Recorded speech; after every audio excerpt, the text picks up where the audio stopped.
Well, I have at 11 o'clock, so let's go ahead and get started. Okay. Okay, thanks everyone for attending today's keynote event. I hope everyone is excited as I am.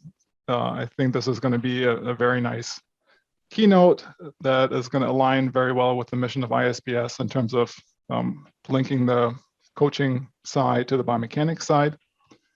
And so our keynote speaker today is Dr. Conny Draper, who is one of the world's leading sports biomechanists who focuses on rowing. Conny has many Olympic teams as her clients and spends her time traveling the world, assessing the biomechanics of crews and individuals. Conny is renowned for being able to translate a vast amount of data from the devices she uses into plain English. Coaches often remark how Conny is able to get athletes and coaches alike to understand what is going on and how to use this information to make a meaningful change. Conny completed a master's in sports science in Halle-Wittenberg, followed by a PhD at the University of Sydney, and has held full-time roles at the Australian Institute of Sport. Since becoming freelance, Conny has also completed project work for FIFA and is currently on the FISA Equipment and Technology Commission. As with any of the other keynotes, we will do all the question and answers through the chat function. So if you have questions as she's going along, please type them in and we will moderate those at the end. Otherwise, please join me in welcoming Conny. Thank you very much, Chris. Very much appreciated.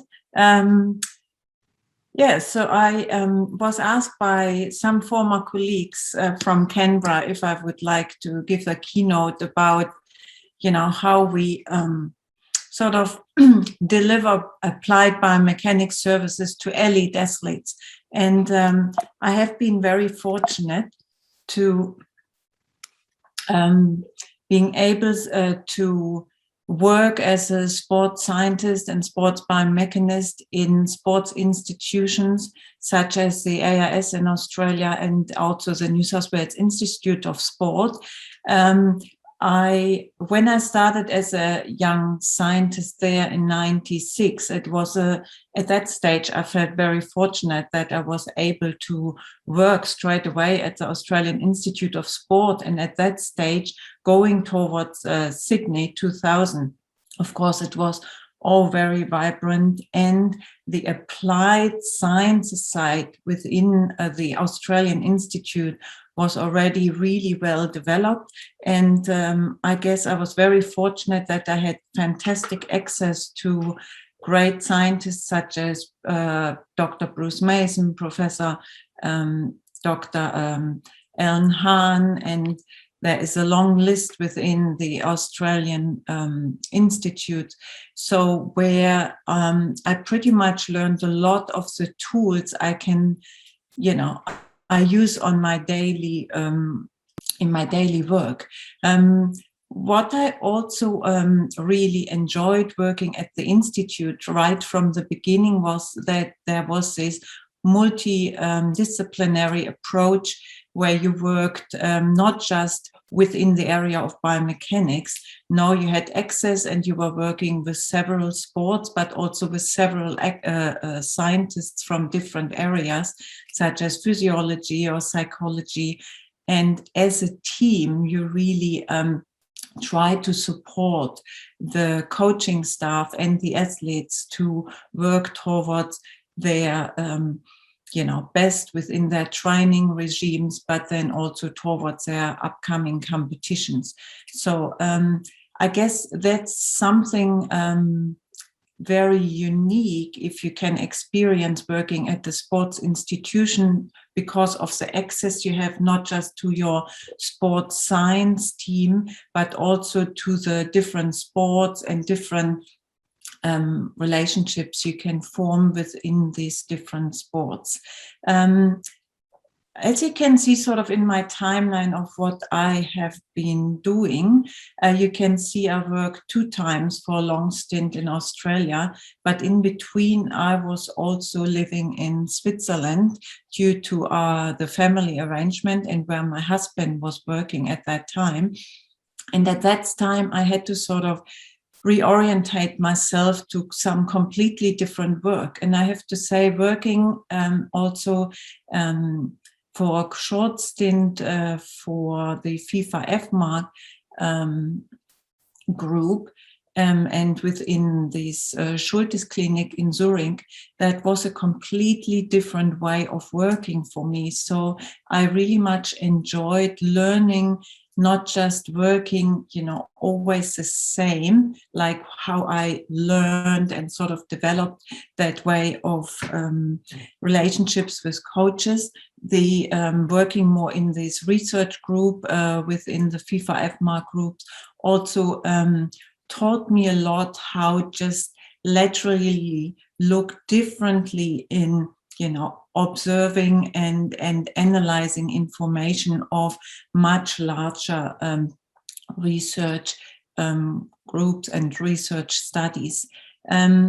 Once we moved back to Switzerland in 2013, again, I also assisted that FIFA F-Mark group again. However, then I started more by chance, really, to work independently as a, applied sports biomechanist.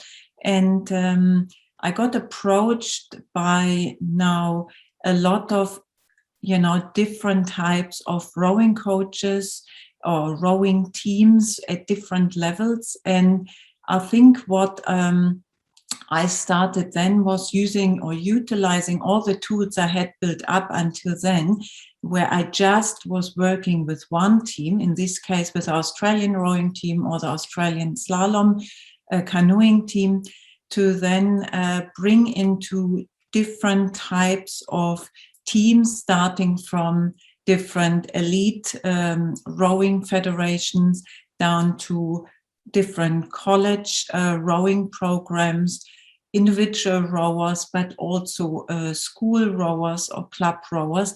And I think the depth I was able to start to access then was really that I could finally experience a new line of work where we see sort of athletes that compete against each other on the international level, training with their coaches and focusing on very different, technical points or performance point, or, from a mental point very differently. However, once they come into a race, these two athletes I then work with from two different teams can be within 0.1 of a second. So you often ask yourself then the question, what is actually important from the area of biomechanics, and what can we do that we sort of assist our coaches and athletes to get the best of the athletes during training, but then also how do all the information we can provide link into their training and helps them and assist them towards their best possible racing performance.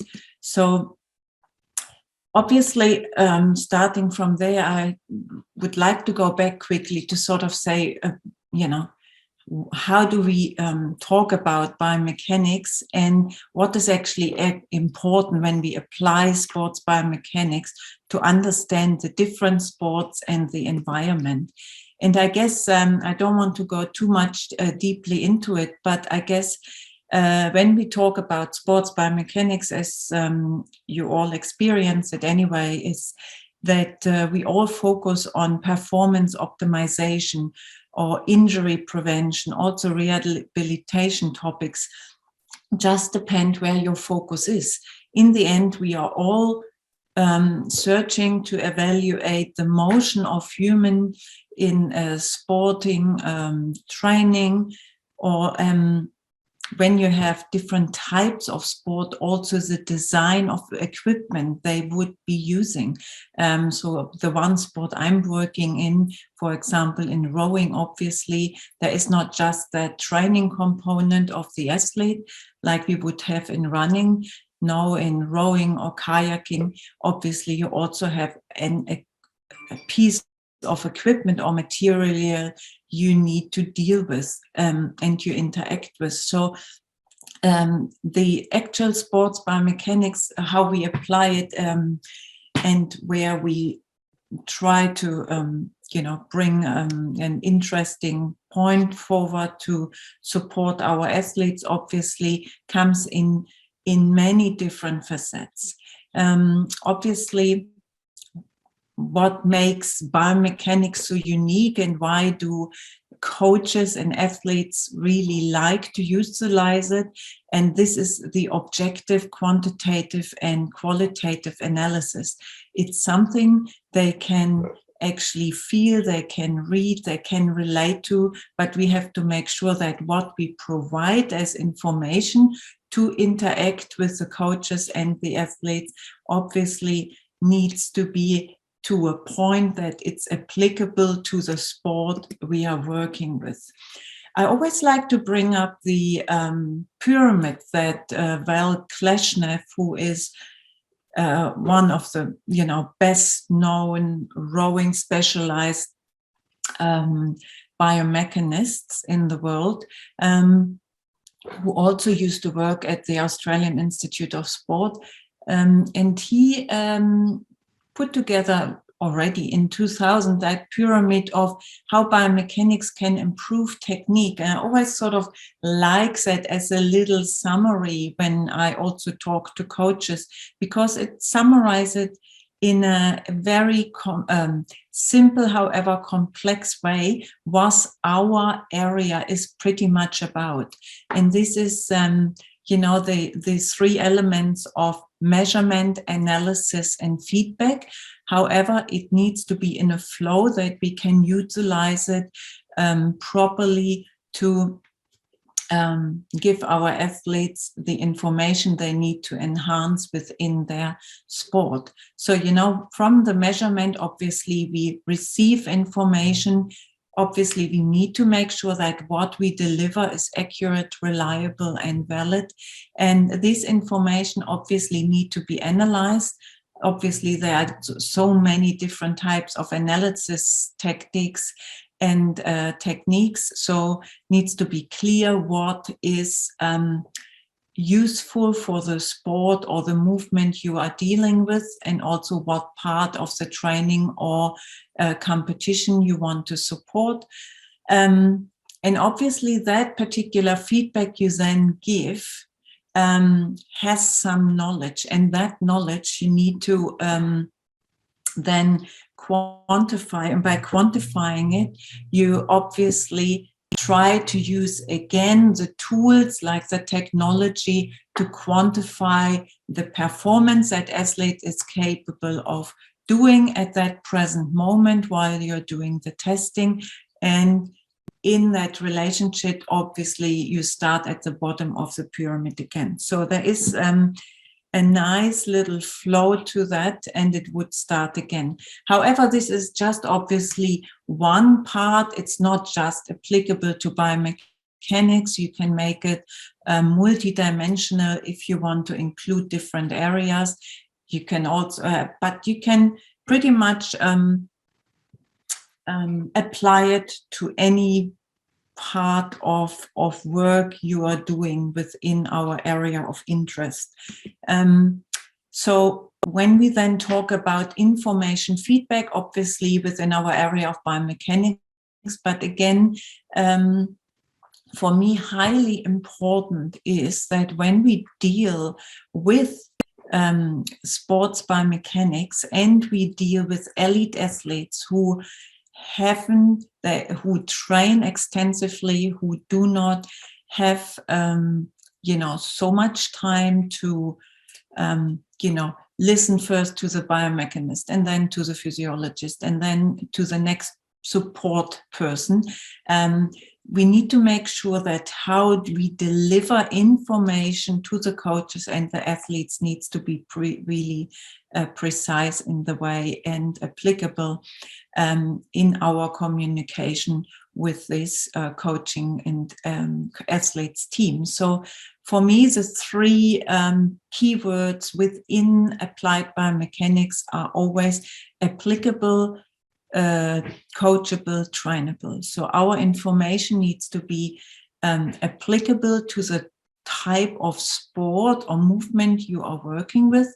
The information we trying to hand out and communicate to the coach needs to be in a terminology that the coach can utilize it during the training and during his coaching. And what we also bring in as information would be also very important, that the athlete can actually do something with the information. So that's why trainable. So it's again that link together of how we communicate as a group together.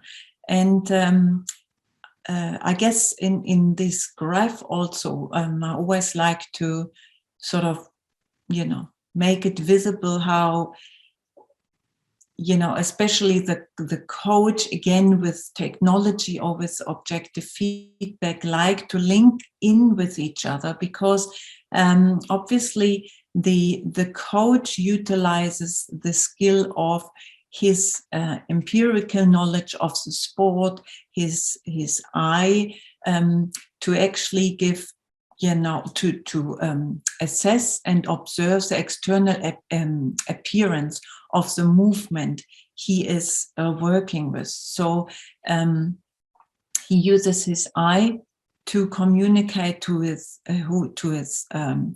athletes and to her athletes. And the advantage of that is that it's quick information, it's instantaneous. And obviously the coach has always sort of a model, a movement model in his head of how he wants the movement to look like. However, bringing then the area of measurement into the training or into the assessment, then by utilizing technology, the sort of the external knowledge of experience or utilizing the eye of the coach becomes then the objective eye. So we are linking now our empirical knowledge and our vision to communicate with the athletes. We add some some objective data to it, and suddenly we are using numbers and traces to communicate between athlete, coach, and in this case, the scientist who is working with that group. The advantage is that information in this case is measurable. However, we have to make sure that what we deliver on information is precise. So it is very much up to our area to make sure that we are not handing out information that is wrong. And if so, we have to make sure we pointed out that something has happened within the calibration or the with the equipment, that maybe it failed at some point. So it's always important that there is an honest relationship between the scientist and the coach and athlete. So together, however, then bringing technology into the coaching side, then obviously then this real-time feedback is something that athletes can really utilize in training quickly, because it is instantaneous. Again, it has to be highly accurate, because it's very important how the athlete that wants to make changes can deal with the information. So the interesting point here now comes actually that once you deal just with one athlete in the elite sport, which can easily happen, then you sort of have that one technique, you work with that one person. However, as you can see in the picture underneath, in rowing, you can have up to 8 athletes within one boat.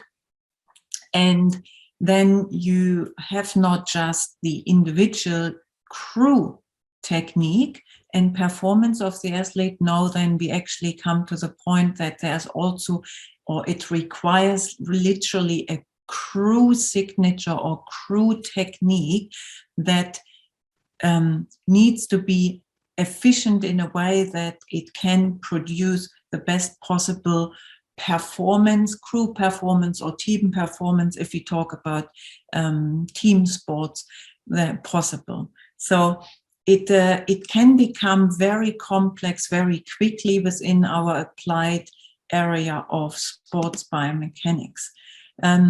Just within rowing, as I mentioned a little bit before, the athlete in our case gets locked into his equipment. Yeah, so we put a rower into a boat, and it's not the athlete literally that is getting sort of it's not the athlete that wins the race, it's actually that boat that passes the line first. So we have to make sure that the material our athlete is using is as well set up as we want our athlete to row within that shell he is using for that sport of rowing. Would be, of course, very similar in kayaking.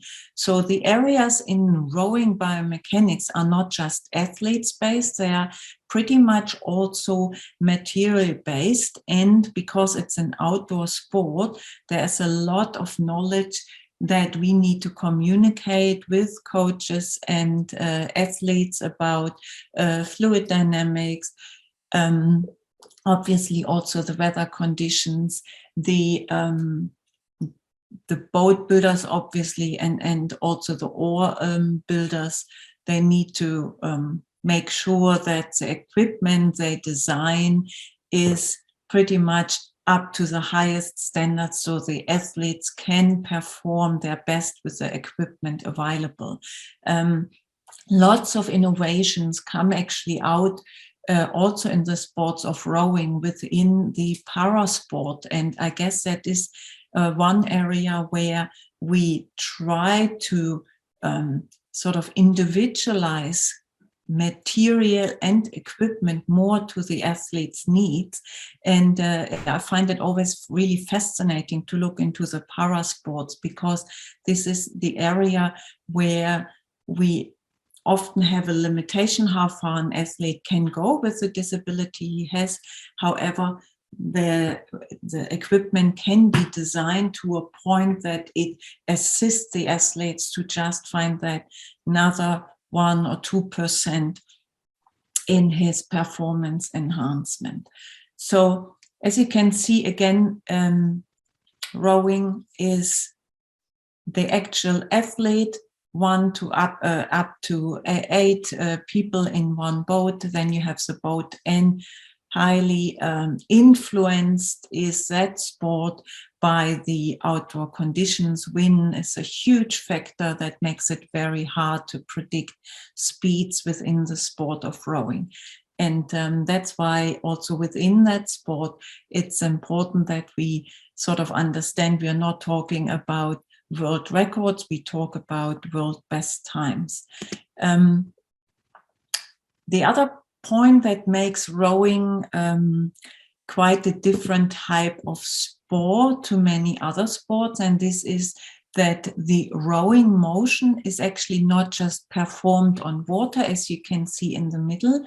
No, there are different types of sport our athletes have access to and need to do, especially also in winter, and this is that they utilize the ergometers a lot on land, and not many, but there are quite a few rowing clubs and also colleges, schools, and also some international teams have access to rowing tanks. So you can see that the rower actually needs to transfer that rowing motion into different environments. And what we need to understand here is that, for example, between the ergometer row and the on-water row, is that we visually looking like that we have the same type of the rowing stroke. However, on the ergometer, you just have a handle, so you just have a transitional forward and backward movement of the body and the actual arm movement. So it's just a translational movement there. However, once our athletes hop into the boat, the handle movement they actually do with their upper body and their arms, it's a rotational movement. So the actual technique that is applied in these two different environments also creates different techniques our athletes need to be able to apply and to have a high skill level to be able to perform at their best possible physical and physiological capacity.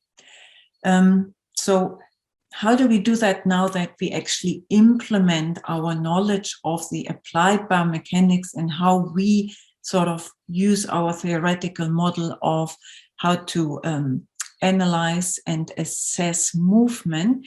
So how do we do that in a particular sport, in this case, rowing? Important is here that we actually understand firstly the characteristic of the sport and of the movement. So for rowing, if you just see here our individual athlete within that boat, what I just showed before, and then you see the boat from the other dimension underneath. Within rowing, we're actually very fortunate that we can measure quite a bit, quite easily.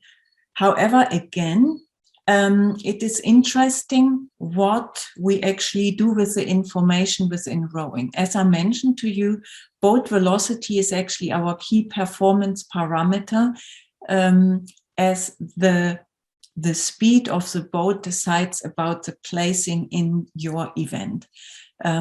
However, as I said to you, comparing absolute boat speeds on absolute times in rowing from different events is actually not that easy, as weather conditions, water temperatures, and all the external influences can really sort of bring up different times, and it's very hard to compare, in this case, apples to apples.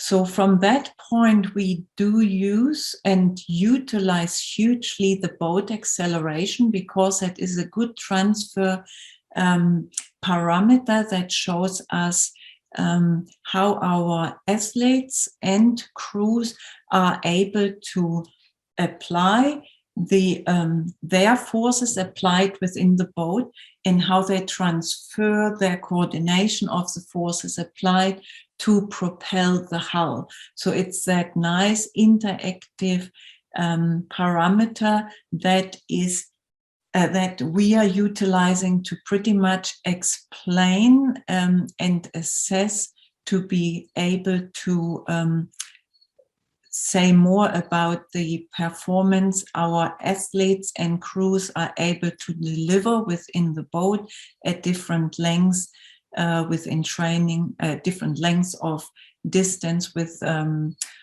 or time within the boat. So as an individual or in a crew boat. Then, so as I said, so on the boat we go key performance parameter is the velocity and the acceleration.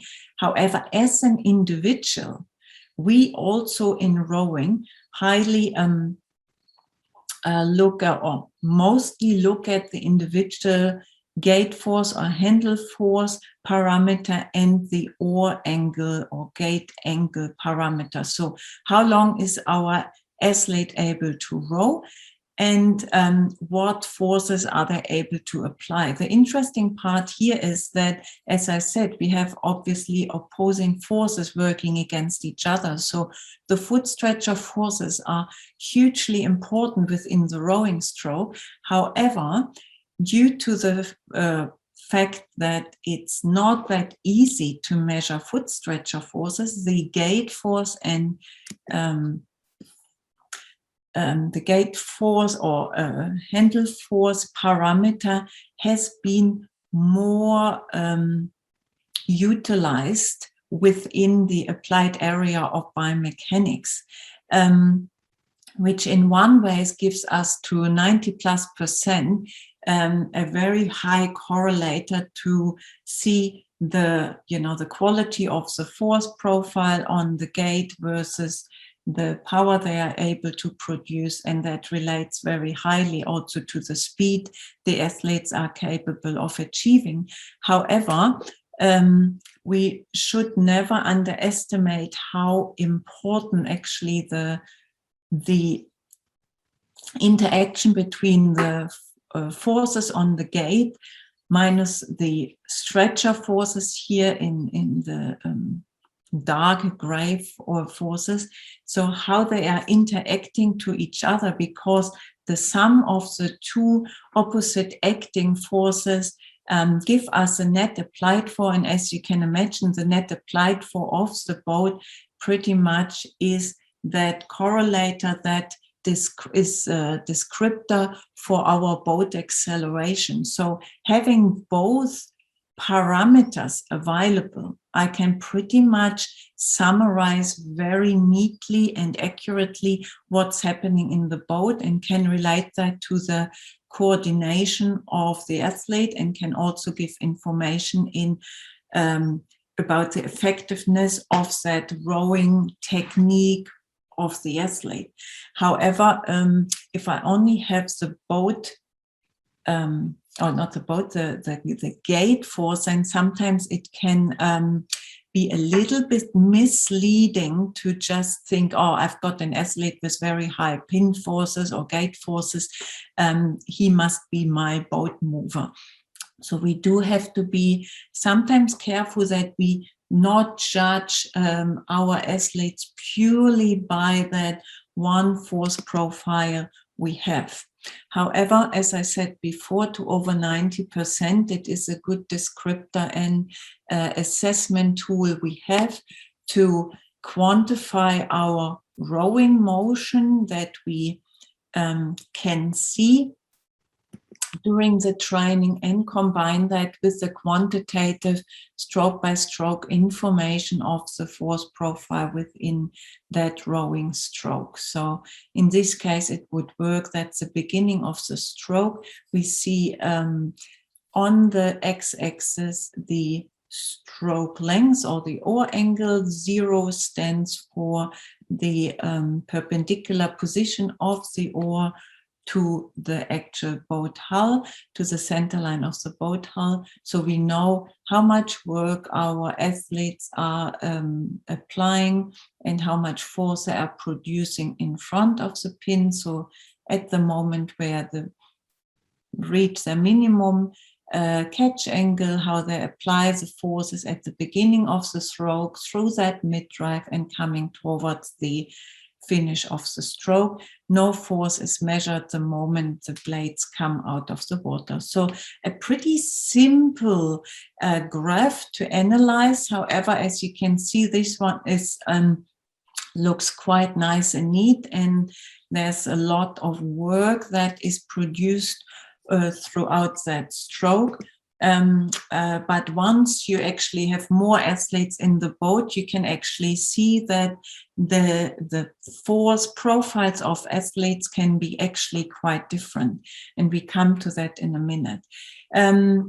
Again, what's highly important in rowing is that we really combine the information of what's our athlete capable of doing throughout the drive phase in this case, or on the, the gate forces, and also how long they are rowing, how they are timed within each other in a crew boat, and how does that relate to the boat velocity and boat acceleration. So it's not just like to assess our rowing motion by just one parameter can be often quite misleading.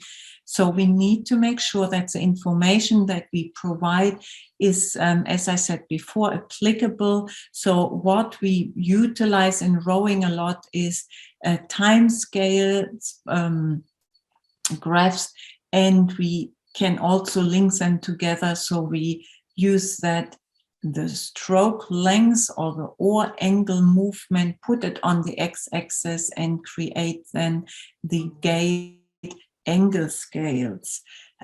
So you can see all the parameters that are displayed on the left-hand side versus time are now combined and show a different view with the angle now displayed on the x-axis. So things you would do for different situations in the areas you work in as well. The important thing for me is that we combine sort of information of quantitative data as well as qualitative data, which is again these graphs. I'm not a big fan that we just look at numbers constantly, because it can be, especially in rowing, sometimes misleading. And I just want to show you that here with the information. So if you think of a crew boat in rowing, the coach gives one information of how a technique should look like, but we have here 2 athletes out of a men's 4, and the application of how they are actually applying their forces through the rowing stroke look completely different. So this is always fascinating for me, to understand actually what our different athletes are capable of doing within that rowing motion. Where is the strength of the athletes within the stroke? Where is the area of opportunity they need to build up? And then combine that with the other information we have, because pretty much understanding the athlete's strengths and assist the coaches and that support team to pretty much build the best available crew boat for them. And not just from the technical components and the standards, also the areas of if you put the physiological factors in when you build a boat. So, and also, bring some mental aspects in. So it's fascinating, as you know, from your experience, how we can actually interact with our athletes and coaches to get to that next level possible. Other thing too here, when you think of rowing or sculling, where our athletes have 2 oars in either hand, we would think of a symmetrical right and left stroke. But again, this is not always possible for our athletes. They have certain habits, or they are maybe tied more in one shoulder than the other, or in the hips, and this creates very different movement structures on the right and left hand side. So again, what we sometimes assume what would happen is actually not there. And once they go into crew boats, you will see in some of the other informations, then there's a lot of modifying technique once you build your stroke structure within a team situation. Just going through some of the other areas, what we also need to be aware of in not just our elite sport, in any type of analysis we do within our applied biomechanical area, is when we again think of rowing, then gender and weight classes are highly important. So if we look at these 4 different graphs you see here, you have 4 eights displayed against each other. They all perform pretty much throughout 2,000 meters, a little different here for the lightweight women's 8. What you see is the difference between the lightweight and the open women's 8 is that the women in the lightweight 8 need to be below 60 kilos. So once you are very light, obviously you have not the same amount of strength and power to apply the same amount of work and power as the open women would do. But you can, of course, see that between women and men and the different light to heavy or open weight categories obviously shows that there are the factors of lightweight women row shorter than the sort of other areas like open women and then up to the heavy men. So then the amount of work and also power for lightweight women is lowest versus the heavy men, of course, that increases. And also that fact that, of course, the rate of force development for the women is lower than what we would expect from the men.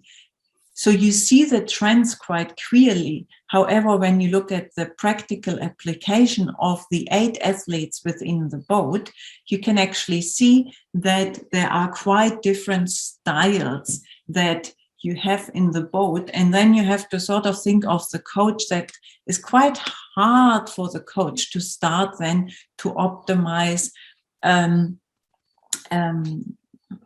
the best crew technique, and at the same time trying to give individual tips and hints to the athletes to improve their technique individually as well. The other thing too is skill level. The differentiation of our athletes that start in the sport, some schoolboys or juniors, going through collegiate or club rowing up to the national team rowing level. You can actually see same thing again here. The skill level of connecting at the beginning of the stroke is at the high level end of rowing, much more precise than what we would expect of athletes that just start in the sport. And then you would continue in looking within a big boat, how do our athletes actually apply their stroke, their rowing technique through the water. So again, one message from the boat, 8 different applications then on the water. Then the next point is, okay, you have a certain technique, but your technique at the low stroke rate, your training stroke rate, where you get your strength endurance training done at stroke rate 20, so you have 3 seconds per stroke, you can actually see that the technique our athletes are capable of doing at a low stroke rate is often much more skillful at low rating than they are capable then doing at a higher rate.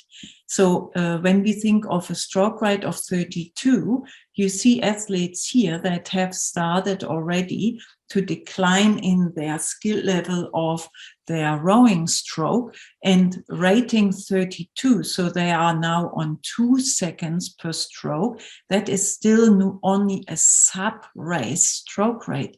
At these days, our athletes row approximately 40 strokes per minute. So how do we get technique established from a low rate up to a high rate? So again, how can we intervene with the coach to get that information to the coach? And next one would be then just to see, how comprehensive our data actually can be utilized for the coaching, is looking at the actual race performances of our athletes. So you see here 4 different lines that represent the stroke by stroke power for our athletes. And this is of a quad that won an Olympic medal. And you see here that one athlete who is very inconsistent on the stroke by stroke delivery. However, when you see the power that person is capable of producing in the last 750 meters, that is extraordinary what he is able to, with the different amount of magnitude of power he still has available in comparison to the others, to bring the team home. So this is another area where biomechanics can assist within a support team to get to sort of form the best possible crew selection. Yeah. When you then look at the athletes individually, then you also see these 4 athletes that their profiles for their right and left force curves look, very similar, right, left for a couple, but then definitely quite different, for example, for that athlete in that 3 seat. So there's, even though they compete at the highest level within that elite group, there are still areas we find to work with them on trying to improve and enhance their technical skill level. The next thing is, again, how that, and that's one area I'm highly interested in and work a lot with physiotherapists and strength and conditioning coaches together. That is that combination of what do we see visually, what is our eye actually noticing, and versus what's happening. So we put that external appearance information together with the biomechanical data. So when you look at the 2 athletes, you would actually think that their posture looks pretty similar between them. But when you look at the actual hip of the person in stroke seat versus the one in bow seat, then the person in stroke seat is not able of pretty much rotating the hips early enough forward. So that puts her into a position that she is not capable at the beginning of the stroke to utilize her leg drive properly. And but this is sometimes, even for the coach, quite hard to actually see. So as you can see, putting now that information together is not just a one-way direction to say, okay, you need to actually work on preparing yourself better to what we would call in rowing, to rock over your hips better towards the next beginning of the stroke. Often our athletes who have been training so long in that sitting position get so stiff around their hip rotation joint that they actually really need to work closely together in the gym with their strength and conditioning coach and with a physiotherapist to actually loosen up the joints, So again, you can see it takes more than just one area to really assist our athletes to get them ready, not just for racing, but also for training, because in that repetitive movement pattern rowing does, our athletes get quite limited of what they are able to do once they're in the boat. So setup is as important as trying to teach good technique to get the best performance out. Then the going back, where do these arrows actually just start, these technical arrows? That often happens already at the beginning of that career where the athletes start rowing. They are very young. In this case, I have an example here of a junior men's or pretty much boys squad. And you see here 4 athletes, and they put the strongest athlete in what we would call the stroke seat, so the first seat.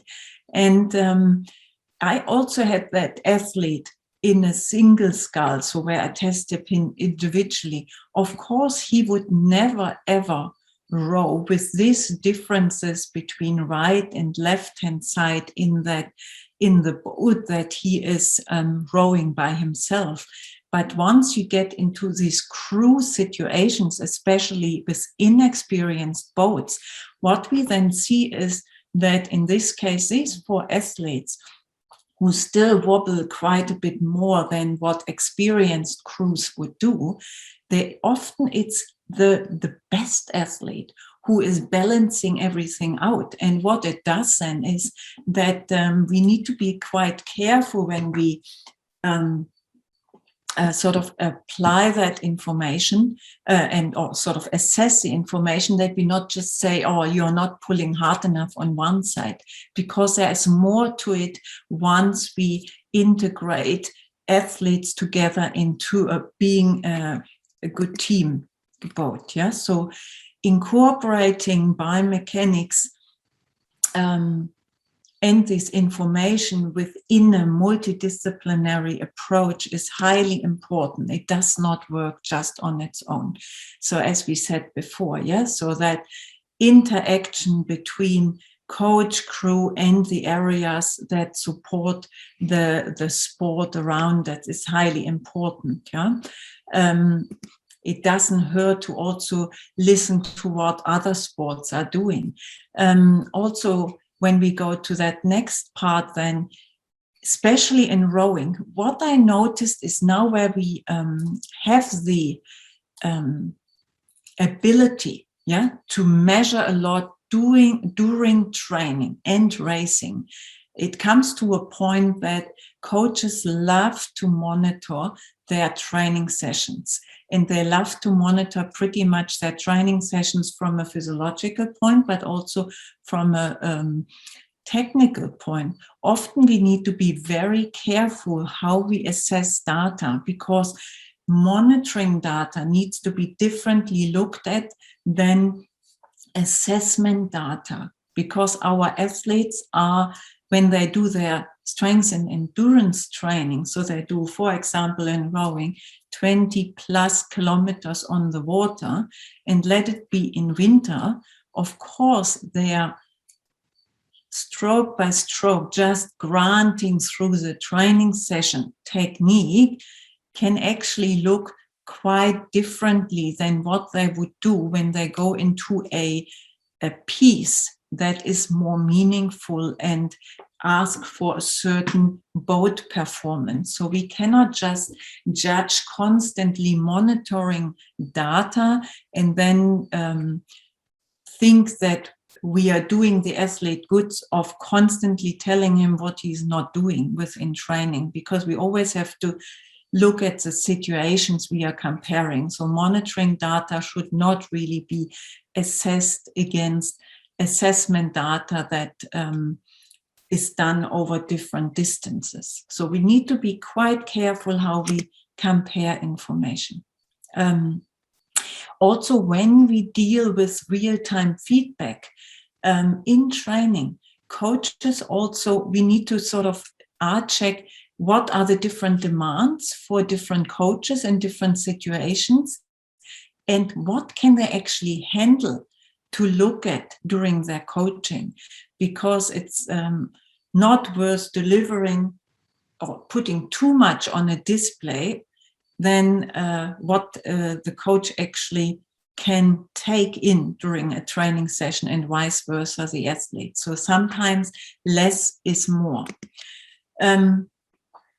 So again, it's that, you know, circle where we always have to look at what we are doing with our information to work towards an ideal technique, and we need to understand how we actually can utilize that information that we measure and we assess, and how can we actually put that into a content that the information can be used to correct you know, the technique, but also figure out where the causes lie. So again, that pyramid of what we also have seen from Kleshnev is a good combination here. So we are needing to, you know, identify and correct faults, for example, and that can really help to bring the skill acquisition principles into the training. So obviously we always need to identify a problem, and then we have to design certain activities and drills to it to adapt towards a new, more efficient technique. As I'm running a bit out of time, I'm just going to keep going. Then, as we said too, sometimes there are areas within our sport, and especially rowing as a good example here, is that to achieve certain levels in their rowing technique and performance, they need to do quite a bit of work also in the strength and conditioning area. But we need to always understand how can we keep their athleticism. And they also need to understand how can we keep what they are good at and then sort of assist them of where we need to strengthen them. And there's a good saying by that guild from 2004, where we always say the athletes must have the physical to do the technical, and they need to do the technical to do the tactical. And there was sort of one area I used to work very closely with one of the strength and conditioning scientists down in Canberra. There was sort of a very important integral part of working together with the on-water data and how he was then using this information to get our athletes stronger in the gym to then be able to apply their new functioning levels better from the gym then back onto the water. So how can they apply that new level? So Conny, I apologize, but since we're running a little bit I'm running out, low on time, so, there's a if you either want to wrap up, there was a question in the chat from Dwayne Knudsen just asking about how forces are measured. Are those normal forces to the oar, or are those resultant forces? Yeah, there are different ways of doing that. So the most common one currently is that we have sensors that are put on the gate, and that works quite well for rowing. However, there are also strain gauges you can put, and people are putting onto the inboard, also the inside handle of the oar that measures then the bend of the actual oar. So these are the two areas how most research teams or companies would do it. Yeah. Mm-hmm.